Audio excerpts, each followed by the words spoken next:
A ver, aquí tenemos el ácido nítrico que se neutraliza con hidróxido de calcio y da lugar a que a la formación de una sal y la formación de agua. Ahora analicemos algo. Por ejemplo, los ácidos y los hidróxidos son iónicos. O sea que yo voy a tener una parte que es positiva y una parte que es negativa, o sea, un catión y un anión. Cuando yo hablo de ácidos, la parte que es positiva es el hidrógeno, porque él está dentro de un compuesto que hay no metales y él cuando eso ocurre, él utiliza carga menos más uno. O sea que en este caso es más uno. O lo voy a poner más. A ver. ¿Quién quiere poner algo? O sea, profe, que nosotros debemos de buscar los estados de oxidación de cada uno. Sí, pero eso es fácil en este caso, porque en el caso de ellos solamente tú vas a separar. Por ejemplo, yo voy a separar el ácido nítrico, ¿verdad? Yo lo voy a hacer lo más detalladamente posible para que se entienda. Cuando yo analizo el ácido nítrico, yo tengo, por ejemplo, el hidrógeno, su estado de oxidación, más uno en este caso. Y eso es porque aquí hay un uno que no se marca, cerca de aquí, porque ahí se usa un paréntesis imaginario. Entonces, aquí, por ejemplo, el hidrógeno es más uno. Pero cuando analizamos el nitrato es menos uno. Ahora bien, cuando analizamos el siguiente, el calcio, en este caso, ese 2 que se encuentra aquí es el del calcio. Y el calcio, entonces, tiene más 2. Y siempre, siempre, siempre el hidróxido tiene menos 1. ¿Se entiende esa parte ahí? Sí, se entiende. ¿Alguien preguntó? Profe, usted ¿Alguien está preguntó? sacando esos valores de la tabla periódica y en el caso de los compuestos de la tabla de iones inorgánicos. Primero, mira, tú te lo vas a aprender de la forma siguiente. Cuando tú estás hablando de un ácido, el primero siempre será el hidrógeno. El hidrógeno será más 1. Y la carga que va a tener la parte negativa, que en este caso es el nitrato, siempre será el número que está aquí como subíndice acompañando el hidrógeno. ¿Lo ven ahí? Que en este caso es 1. El 1 no se marca. Recuerden que se cruzan las cargas se cruzan cuando se forma el compuesto. O sea que ese 1 que está aquí, que no es el menos 1 que tiene el nitrato. Es simplemente tú separar el mismo compuesto en su anión y catión. El catión en el caso de los ácidos es el hidrógeno más 1 o hidrogenión, también le podemos llamar, y, y también el nitrato, que es menos 1. En el caso de los hidróxidos, el primero siempre será un metal o un catión. O sea, puede ser un ion positivo también, no necesariamente tiene que ser un metal y eso lo van a conocer en ácidos y bases. Entonces, en este caso, la carga que va a tener ese metal siempre será el mismo número de hidroxilo. En este caso, el OH es el hidroxilo y, por ejemplo, aquí tenemos un 2. O sea, que será entonces más 2. ¿Se entiende? O sea, que si yo tengo NaOH, ¿cuánto es la carga del sodio en este caso? 1. Más 1, porque hay un solo OH. Y el OH Y siempre el es, OH menos 1. siempre, siempre menos 1. O sea, profe, Si pero yo eso tengo, en ese caso nada más, ¿verdad? Cuando yo tenga sales. y si yo tengo ese, ¿cuál es la carga del hierro? Sería 2. Más 2. Más 2. O sea, porque la carga como de ese elemento del lado va a depender de la cantidad de OH que haya, ¿verdad? Exacto. Y siempre será positiva. Y si, por ejemplo, yo tengo ácido clorhídrico, ¿cuál es la carga del hidrógeno ahí? Ahí es positiva. Siempre que hay un no metal, el hidrógeno es positivo. Y el cloro, entonces, en este caso, ¿cuánto vale? -1. -1, porque hay un solo hidrógeno. Si yo tengo, por ejemplo, ¿cuánto vale el hidrógeno? +1. Siempre, siempre, siempre +1. Ahora, el que va a cambiar siempre, siempre es el anión, que en este caso es el sulfato. ¿Y qué carga tiene? -2. -2. ¿Ya? Así de fácil. Entonces, ¿qué usted va a hacer? ¿Cómo usted forma esa sal y el agua? Muy fácil. Usted va a enlazar positivo de uno con el negativo del otro. Por ejemplo, estos dos que están aquí, el hidrogenión, que se llama así, e hidroxilo, hacen fusión y dan lugar a agua. Estos dos de aquí, ¿qué hacen? Fusión también, hacen fusión y dan lugar a la sal. Siempre, siempre, ¿verdad? Vamos a colocar el metal primero y luego, ¿qué? El nitrato o el anión.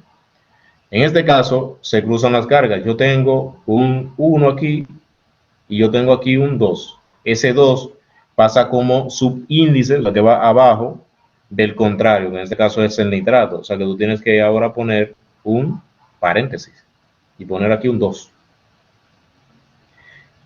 Y el 1, en este caso del nitrato, pasa a como subíndice del calcio, que no se marca.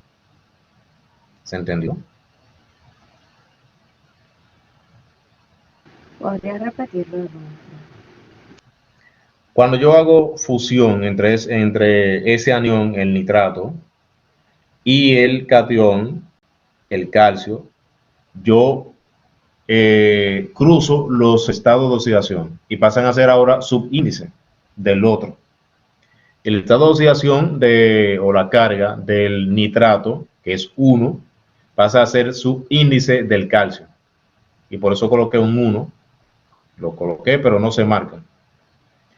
Y la carga del catión, que en este caso es +2, la del calcio, pasa a ser subíndice del anión nitrato que se colocó abajo, el 2.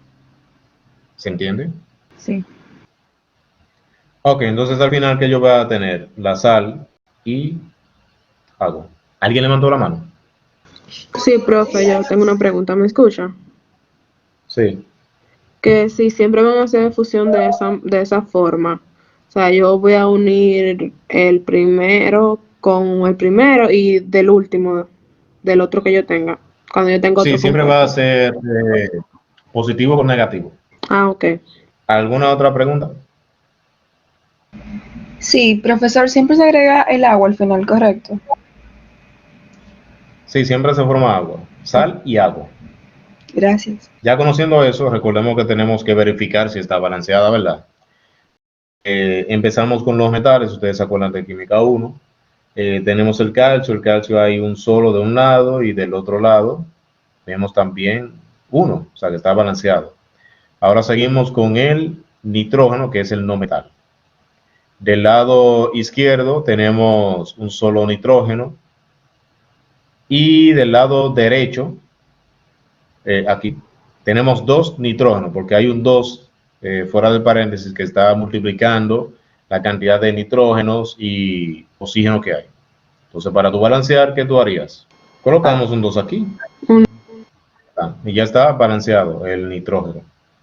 Ahora seguimos con el hidrógeno, a ver si está balanceado.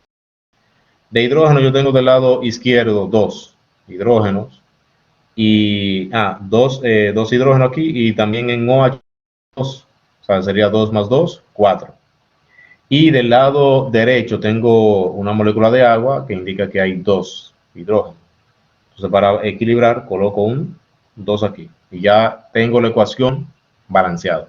Vamos a ver cuáles son los datos que necesitamos para calcular el calor. Ya le hemos comentado que vamos a utilizar la fórmula del calor que vimos en Química 1, que nos dice lo siguiente, que el calor es igual a la masa por calor específico por el cambio de temperatura. En este caso es T final menos T inicial. Esto que tenemos aquí normalmente lo ponemos como cambio de T o cambio de temperatura. En este caso nosotros vamos a intercambiar el Q o el calor por delta H de neutralización. Ahora va a ser eso. Ahora analicemos lo siguiente. Yo tengo una reacción en la que se ha determinado que es una reacción exotérmica porque notamos que la temperatura final es mayor. Yo tengo 23.7 grados Celsius. Yo puedo notar que se liberó calor hacia el exterior. Pero, ¿qué pasa? Que ese calor lo absorbió alguien, porque el calor es una forma de energía y la energía ni se crea ni se destruye. O sea que si yo libero calor, alguien o alguna cosa lo absorbe o se disipa, como notamos, como decimos, pero la disipamiento, no sé si se dice así, se enfoca en lo siguiente: hay un material o una sustancia que absorbe parte de esa energía y la otra se disipa o que los alrededores la absorben. Y ahí es donde hablamos de eficiencia energética. Cuando yo hago una conversión de energía, por ejemplo, térmica a energía eléctrica, que es un flujo de electrones, la conversión no es 100%, o sea, no es 100%, no se convierte toda la energía calorífica, por ejemplo, los 10 kilojoule no se convierten, el calor, si es por ejemplo 10 kilojoule, no me da 10 kilojoule de energía eléctrica, sino, qué sé yo, me podría dar 8 kilojoule. Y ahí decimos que la eficiencia es de un 80%, porque hay una parte de esa energía que no se pudo transformar. Y ahí es donde hablamos de eficiencia energética. Ahora, ¿qué pasa? Que cuando yo mezclé el ácido y la base, hubo una neutralización, dando lugar a una solución, que aquí le vamos a decir que esto de aquí es solución. La solución, que es una mezcla de esa sal que está ahí y el agua. Y esa es la solución. Ahora, el calor que se liberó cuando yo mezclé el ácido y la base, lo absorbió la solución. O sea que yo estoy encontrando que el calor de la solución, que en el fondo es el mismo calor de neutralización, porque estoy diciendo que todo eso, estoy hablando de forma ideal, que todo ese calor que se liberó al neutralizar el ácido y la base, lo absorbió la solución. Ahora bien, como yo estoy diciendo que es una reacción exotérmica porque la temperatura se incrementó, ahora yo tengo un cambio de temperatura de 3.7 grados Celsius. Hubo un incremento de temperatura, por lo que entonces ese calor que yo voy a encontrar se supone que es negativo. Ahora, ese calor de neutralización, ¿quién lo absorbió? Lo absorbió la solución, ¿verdad? Y por eso digo delta H de la solución. Pero también lo absorbió que el material. Recuerden que tenemos un envase que es donde mezclamos el ácido y la base. Ese envase, si no es un termoaislante, también va a absorber calor. Como en el caso del simulador, nos dice que ese material del que está hecho el envase, donde se hizo la mezcla, es depreciable. Quiere decir que él no absorbe calor. Lo vamos a colocar aquí, calor del envase. Pero él no absorbe calor, lo vamos a explicar ahora. Ahora bien, ya de forma detallada, el calor de la solución, ¿cómo yo lo voy a determinar? Mediante que la masa de la solución multiplicada por el CE de la solución, que ya lo tenemos anotado por ahí, y eso lo vamos a multiplicar por el cambio de temperatura, que ya lo tenemos calculado. Pero a eso le vamos a sumar el calor del envase. Y recordemos que les había comentado que cuando hablo de materiales, hablo de capacidad calorífica. En este caso, la fórmula es la siguiente, es capacidad calorífica por el mismo cambio de temperatura. Les había comentado que el simulador deprecia el material indicando que no absorbe calor, por lo que ese CP o capacidad calorífica es 0. Por lo que al final yo me voy a quedar solamente con la siguiente ecuación, que menos delta H de neutralización es igual a la masa de la solución por el calor específico de la solución por el cambio de temperatura. Yo puedo despejar o dividir entre -1 o pasar ese -1 para el otro lado y decir que el calor de neutralización es igual a menos la masa de la solución por el calor específico de la solución por el cambio de temperatura. Y esa es la ecuación que ustedes siempre van a usar en cada uno de los experimentos que le toca de la tabla. Siempre van a usar esa ecuación de aquí abajo. Lo de aquí arriba que hicimos fue para explicar de dónde o por qué es que usamos la de abajo. ¿Se entiende? Sí, profe. Ok, entonces, siguiendo ese mismo punto, yo necesito la masa de la solución, el calor específico de la solución, que ya lo tengo, y la temperatura o el cambio de temperatura, que ya lo tengo aquí arriba también. ¿Lo ven? Pero me falta la masa de la solución. Ahora, ¿cómo yo determino esa masa de la solución? Muy fácil. Ustedes se acuerdan de la fórmula de la densidad. Nosotros decimos que la densidad, en este caso es de la solución, es igual a ¿qué? A la masa de la solución sobre el volumen de la solución. Pero ¿cuánto es el volumen de la solución? El volumen de la solución, ¿qué es? Es el volumen del ácido más el volumen de la base. Porque recordemos que sumamos o mezclamos 70, creo que fue, mililitros de ácido nítrico y 60, me parece, de hidróxido de calcio. Entonces, aquí arriba está así, 70 y 60.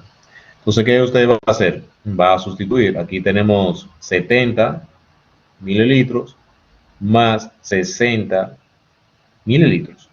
Y el volumen de la solución en este caso nos daría, ¿cuánto? 130.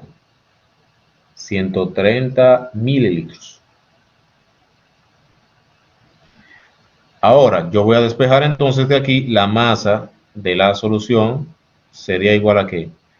A la densidad de la solución, que ya la tenemos, por el volumen de la solución. Sustituimos, tenemos que la densidad es 1 gramo sobre mililitros. Eso lo multiplicamos por el volumen, que es 130 mililitros. Y entonces la masa de la solución nos da un valor de 130 mililitros. ¿Se entiende esa parte ahí? Perdón. Gramos. Gramos. ¿Verdad? Ahora, ¿qué pasa? Que si notamos aquí algo, yo estoy usando un calor específico que tiene unidades de kilogramos. No me funciona usar gramos. O sea que yo eso lo voy a llevar a kilogramos. Si ustedes son expertos en conversión de unidades. Si yo quiero llevar eso a kilogramos, simplemente hago lo siguiente. Pongo kilogramos arriba porque es lo que quiero que me quede. Y debajo, para que se divida, pongo 1000 gramos. Se nos va gramos con gramos y nos queda un valor de 0.130 o 13, como usted quiera ponerlo, kilogramos. Y ahora puedo determinar mi calor de neutralización. Entonces, siguiendo la misma ecuación de arriba, lo voy a poner aquí abajo. El calor de neutralización es igual a ¿qué? A menos ¿qué? Yo tengo la masa de la solución, que en este caso es 0.3 o 130 kilogramos, ¿verdad? Eso va multiplicado por el calor específico, que lo tenemos aquí anotado, que es 4.18. 4.18 kilojoule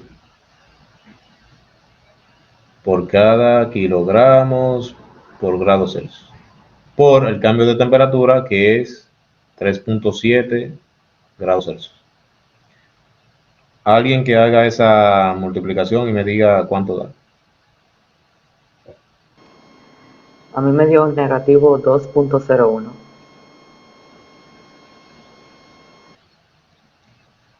¿A alguien más le dio igual? A mí también. A mí me dio así, profe. 0.01. Hay otro número después del 1. Sí, 0.58. 0. Bueno, vamos a dejarlo ahí. Vamos a dejarlo ahí. Entonces nos queda, ¿qué? Kilojoule. Casi terminamos, pero no hemos terminado todavía. Esa energía que tenemos ahí, debemos determinarla por cada mol de sustancia o cada mol de ácido neutralizado. Yo tengo una relación, me dice a mí que por cada uno, que no se marca, recuerden que aquí no se marca, es por cada 1 de hidróxido de calcio, yo necesito 2 de ácido nítrico, ¿verdad? O sea, quiere decir aquí que la relación es 2 a 1. Que si, por ejemplo, yo voy a usar 2 moles de hidróxido de calcio, yo necesitaría 4 de ácido nítrico, ¿verdad? ¿Se entiende hasta ahí? Yo no entiendo. 2 a 1. O sea, tengo aquí 2 de ácido nítrico por cada 1 de hidróxido de calcio. No, Ok, yo solamente, eso ya, profe. no, eso es La empezando. relación que tiene el resultado con la cantidad. Esa es como la relación que tiene el resultado y la reacción. Todavía. Esa es la relación que hay en la ecuación estequiométrica. O sea, es como mi norte, como de ahí es que yo voy a saber o voy a determinar cuál de los dos en las cantidades que tengo que está como limitante. Porque recuerden que tenemos aquí unas cantidades. Aquí. Tenemos unas cantidades y unas concentraciones. Recordemos que con volumen y molaridad yo puedo encontrar el número de moles. ¿Te acuerdas? Química 1. Tengo el volumen y tengo la concentración molar, entonces determino el número de moles. ¿Qué quiere decir? Que, por ejemplo, el número de moles del ácido nítrico es igual a ¿qué? A la molaridad del ácido nítrico por el volumen del ácido nítrico. La molaridad del ácido nítrico que usamos fue 0. ¿Cuánto? 0.5. Entonces sería 0.5 y eso es que mol sobre litro, si se acuerdan. Y lo vamos a multiplicar por el volumen, pero ese volumen tiene que estar en litros. Es 70 mililitros y si se lleva a litros, sería entonces 0.07 litros. ¿Alguien le mandó la mano? La molaridad, eso, profe, mol. No era gramo sobre mol. No, O esa es la masa molar.